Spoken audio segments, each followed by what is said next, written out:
Good afternoon, and thank you for joining us for today's Wellness Wednesday. Now, today we're actually live, and we're talking about dining out. Now, we all enjoy going out to eat once in a while, but it can be challenging to choose healthier options when you're out at your favorite restaurant. Now, joining us is Lynn Schoenberg, and she's a registered dietitian with Lifestyle Health, and she's going to help us with some simple ways to enjoy eating out without sabotaging weight loss or health goals. But first, Lynn, let's talk about how popular it is to go out to eat. I don't know about you, but we love to do that on the weekends, especially. You don't have to cook. For sure. So how often do Americans go out to eat? It's surprising that it's about 75% of Americans eat out at least once a week. About a quarter of Americans eat out maybe 2 to 3 times a week. So it's pretty significant. Now, how has fast food portions changed over the years? Good question. Well, we definitely want more for our money. So they've more than doubled to 5 times the portion sizes. And people want to get more bang for their buck when they go out to fast food. Similar with maybe going to all-you-can-eat buffets. What are some problems with those? Yes, exactly what, we want more for our money, so we're not going to leave until we're full, right? Right. Now, what are some questions you need to ask yourself when you are choosing food off a menu? I think it's important to see, is this going to fill me up? Is it really a good option? Can I modify it anyway? So those are really pretty basic things I would ask yourself. How can I prepare before I go out to eat? How can I prepare? Yes. Don't go hungry. Sometimes we overeat then. Have a little snack maybe before you go.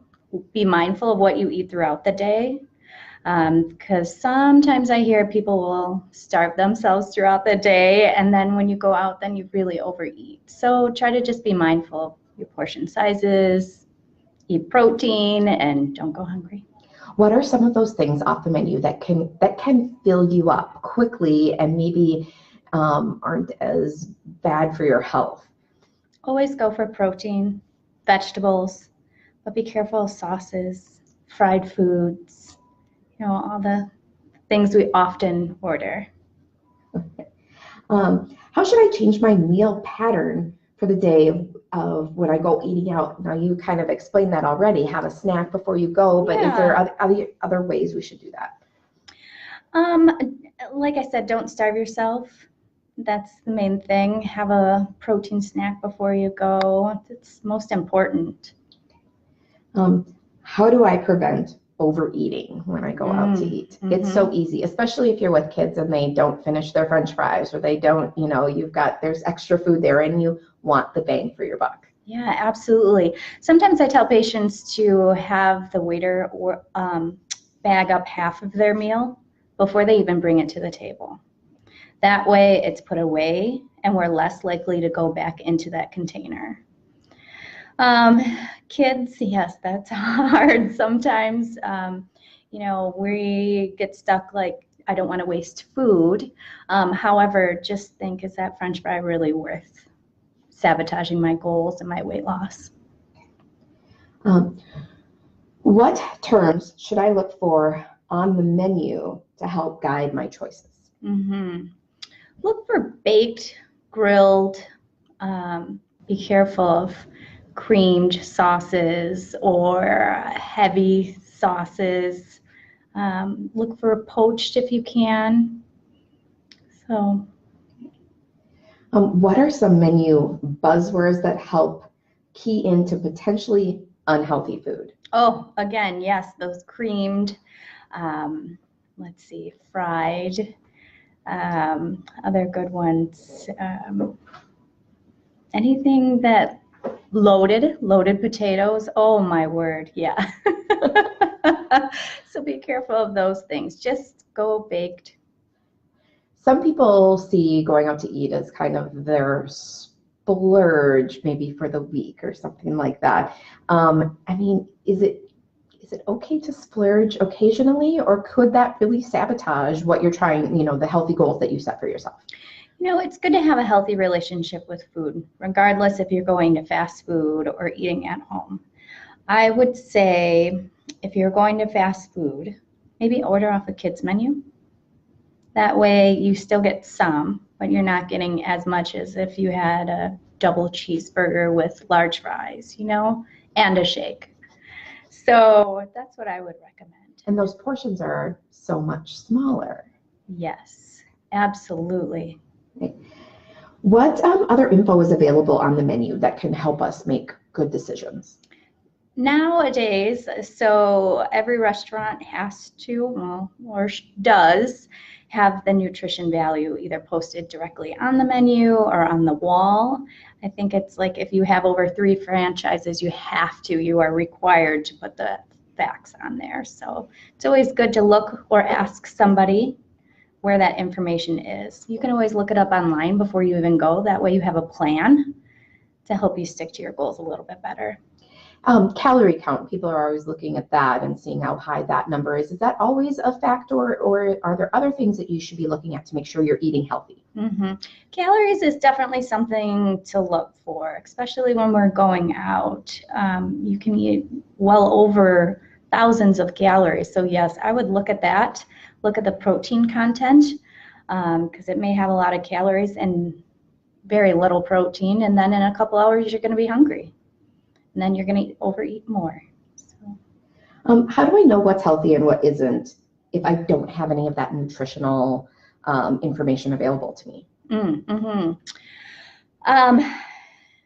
Remember, if it's deep fried, if it has a breading, probably not the best for you. If it's an Alfredo sauce or a cream sauce, those aren't going to be the best for you. Red sauces are better, baked are better. Smaller portions, and protein and vegetable. Some of those buzzwords we already talked about. Buzzwords and the basics, yes. Okay. How do I order food that isn't listed on the menu? Is that an option at some restaurants? I feel like that's more and more common now. Everybody is either watching their weight or they have certain health problems. So just ask your waiter.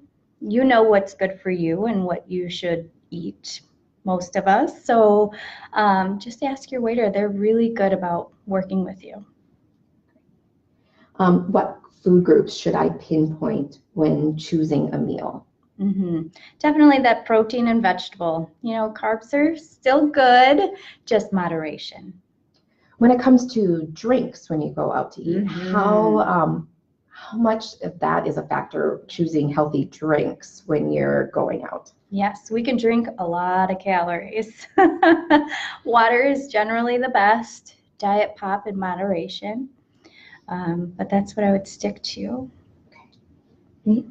And last question here that we've got so far is, what should I request when ordering to decrease the calories, but to increase that nutrition value?